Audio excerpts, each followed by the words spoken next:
इन सब ने, भारतीय जनता पार्टी वालों ने शराब घोटाला नाम की एक मनोहर कहानी लिखी थी। उस मनोहर कहानी का आखिरी full stop honourable supreme court में ने अरविंद केजरीवाल जी को जमानत देते हुए लगा कि इसके लिए भारतीय जनता पार्टी देश का सबसे बड़ा राजनीतिक कुचक्र रच रही थी कि एक चुने हुए मुख्यमंत्री को और उसकी टीम को जेल में डालो। जेल में था तो बहुत सोचता था कि यार स्कूल बनवाए, अस्पताल बनवाए, ईमानदारी से काम किया। दिल्ली का बजट जो पहले 30,000 करोड़ होता था, सारे उसमें दिल्ली में टैक्स की चोरी होती थी, बड़े बड़े लोग टैक्स की चोरी करते थे, वो चोरी रुकवाई और दिल्ली का बजट 30,000 करोड़ से बढ़ के 60,000 करोड़ 75,000 करोड़ तक पहुंच गया। वैसे में आरोप क्या लगा? बेईमानी का, भ्रष्टाचार का। मैं हंसता भी था और सोचता था यार भ्रष्टाचार ही करना होता तो 30,000 करोड़ का जो बजट 60,000 करोड़ हुआ, उसमें से 1% भी भ्रष्टाचार करते, एक छोड़ दो 0.01% भी भ्रष्टाचार करते तो पार्टी कई पीढ़ियों तक चुनाव लड़ती रहती। 30,000 करोड़ का 0.01%। भारत माता की इंकलाब, अरविंद केजरीवाल, भ्रष्टाचार का एक ही काल, भ्रष्टाचार का एक ही काल। सभी साथियों को बहुत बहुत नमस्कार। आज हम सब लोग, मैं जानता हूं जोश है, ऊर्जा है, हम सब लोग बहुत खुश हैं। आज आम आदमी पार्टी खुश है, आम आदमी का परिवार खुश है, दिल्ली का और देश का आम आदमी खुश है, क्योंकि हमारे नेता, हमारे भाई, हमारे गुरु, हमारे मार्गदर्शक और इस देश की राजनीति की सबसे बड़ी उम्मीद अरविंद केजरीवाल जी जेल के ताले तोड़ के बाहर आ गए। हम लोग बहुत खुश हैं, हम लोग बहुत खुश हैं, उत्साहित हैं इस बात को लेके, क्योंकि अरविंद केजरीवाल जी सिर्फ आम आदमी पार्टी के कार्यकर्ताओं की नहीं, पूरे देश की उम्मीद है। हर उस आदमी की उम्मीद है जिसको ये लगता है कि उसके घर में जो बच्चा है उसको अच्छी एजुकेशन मिल जाए, उसकी उम्मीद है अरविंद केजरीवाल जी। हर वो आदमी जिसको लगता है कि घर में कोई आदमी बीमार हो तो मुझे सही वक्त पर ऐसा इलाज मिल जाए कि मेरा घर बार ना बिके, इलाज हो जाए आदमी का, उस आदमी की उम्मीद है अरविंद केजरीवाल जी। जो नौकरी करता है, व्यापार करता है, उसको लगता है मैं ईमानदारी से अपनी नौकरी करता रहूं, व्यापार करता रहूं, मुझे रिश्वत ना देनी पड़े सरकारी किसी काम में, मुझे महंगाई से छुटकारा दिला सकेगी कोई राजनीति। हर उस आदमी की उम्मीद है अरविंद केजरीवाल जी। हर वो आदमी आज खुश है जो अपने बच्चों को, अपने परिवार को अच्छे से पालना चाहता है, ईमानदार देश में रहना चाहता है, भारत को लेके एक सपना रखता है कि भारत ईमानदार राजनीतिज्ञों का और ऐसे लोगों का जो देश के लिए विजन रखते हो, पूरे देश को एक मुट्ठी में बांध के रखते हो। और आप देखिए इतने बड़े संकट में जिस अरविंद केजरीवाल जी ने आम आदमी पार्टी को एकजुट में बांध के रखा, इसीलिए लोग उम्मीद करते हैं कि यही एक आदमी है जो पूरे देश को एकजुट बांध के रख सकते हैं, पूरे देश की एकजुटता को बांध के रख सकते हैं। मैं दिल्ली में घूम रहा हूं, पूरी में, आप सबके बीच विधानसभाओं में आता हूं, लोग गले मिलते हैं, कहते हैं साहब भैया अच्छा हो गया आप आ गए, बड़ा अच्छा किया, गलत कर रहे थे ये लोग आपके साथ, इन्होंने अंत की उतार दी थी।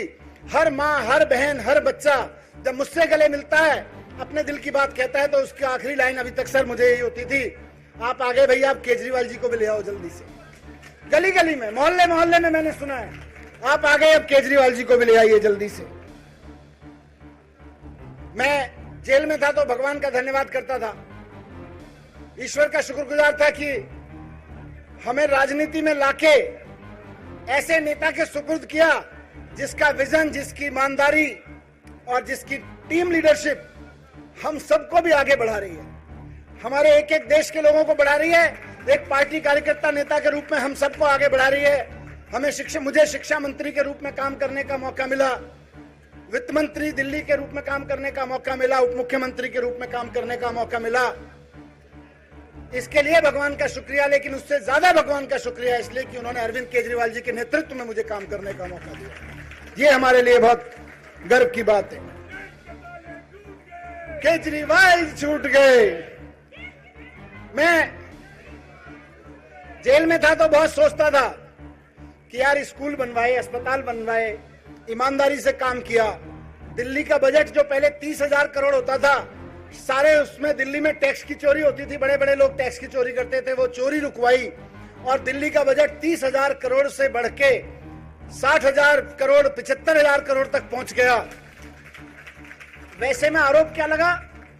बेईमानी का, भ्रष्टाचार का। मैं हंसता भी था और सोचता था यार भ्रष्टाचार ही करना होता तो 30,000 करोड़ का जो बजट 60,000 करोड़ हुआ उसमें से 1% भी भ्रष्टाचार करते, एक छोड़ दो 0.01% भी भ्रष्टाचार करते तो पार्टी कई पीढ़ियों तक चुनाव लड़ती रहती। 30,000 करोड़ का 0.01% सोच लो तो कुछ किया ना धरा, जबरदस्ती लगा जेल में आ गए, फिर लगा नहीं, शायद जेल जाने के लिए भगवान ने कहा कि तुम्हारे कुछ नेताओं को जेल भेजूंगा ताकि आम आदमी पार्टी की एकजुटता की परीक्षा हो सके, ताकि आम आदमी पार्टी के धैर्य की परीक्षा हो सके, विजन की परीक्षा हो सके। और आज जब अरविंद केजरीवाल जी हमारे बीच में हैं, मैं कार्यकर्ताओं की तरफ से, एमएलए की तरफ से, एमपीज की तरफ से, अपने पार्षद भाइयों बहनों की तरफ से कहना चाहता हूं, सर अग्नि परीक्षा में हम सब पास हुए। ये सब हमारी अग्नि परीक्षा थी कि तुम्हारे नेता को जेल भेजेंगे। बड़ी बड़ी पार्टियां जब किसी नेता को जेल भेज देते हैं, सरकारें गिर जाती हैं, पार्टियां टूट जाती हैं, लेकिन आम आदमी पार्टी एकजुट रही। क्यों एकजुट रही? इसलिए एकजुट रही क्योंकि कुछ हमारे नेता ने गलत नहीं किया था, हमने गलत नहीं किया था, आपने किसी ने गलत नहीं किया था। अरे आम आदमी पार्टी के नेता तो छोड़ दीजिए, पूरी दिल्ली में मैं बीजेपी वालों को कहता हूं, एक आदमी ढूंढ लाओ जो ये कहो कि आम आदमी पार्टी का कार्यकर्ता है और इसने किसी शराब की दुकान से एक पैसे की भी रिश्वत ली हो, एक पैसा के भी कुछ कार्यकर्ता भी नहीं मिलेगा। नेता तो छोड़ दीजिए, दूर दूर तक पूरी पार्टी का कोई कार्यकर्ता ऐसा नहीं मिलेगा। बीजेपी वालों, आम आदमी पार्टी में ढूंढ के देख लो जिसने 10 साल के शासन के दौरान किसी एक व्यापारी से, किसी एक व्यक्ति से कोई चाय भी मांगी हो कि मैं तेरा एक काम करा दूंगा, तो चाय पिला दे मुझको, नहीं मांगती। ये आम आदमी पार्टी की ताकत। झूठे आरोप लगाए गए दिल्ली, मैं आपको बताता हूं, 6,000 करोड़ रुपए, हाँ जी बहन, 6,000 करोड़ रुपए मिलते थे दिल्ली सरकार को एक्साइज डिपार्टमेंट से, लेकिन नई पॉलिसी में 9,000 करोड़ रुपए कम से कम मिलने की गारंटी हो गई थी।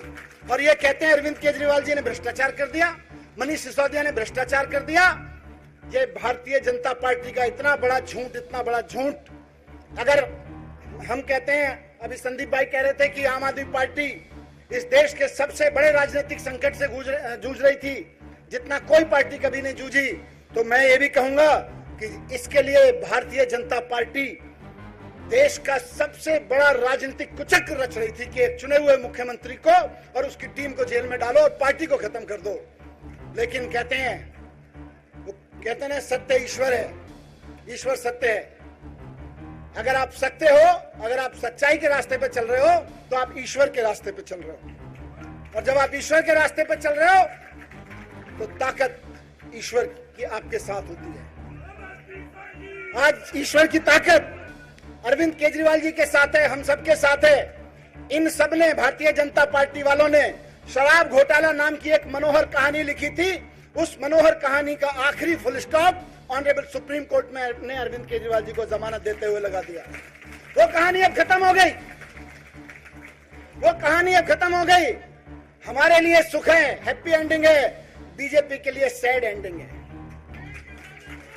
क्योंकि उनको लग रहा था दिल्ली के चुनाव से पहले अरविंद केजरीवाल जी को बाहर नहीं आने देंगे, मनीष सिसोदिया, संजय सिंह को बाहर नहीं आने देंगे, लेकिन भगवान है, आपकी झूठी कहानियां, झूठी मनोहर कहानियां कोर्ट में झूठी साबित हो गई और आज अरविंद केजरीवाल जी भी बाहर हैं, मैं भी बाहर हूं, संजय सिंह भी बाहर हैं और आम आदमी पार्टी के एक एक कार्यकर्ता में जोश है।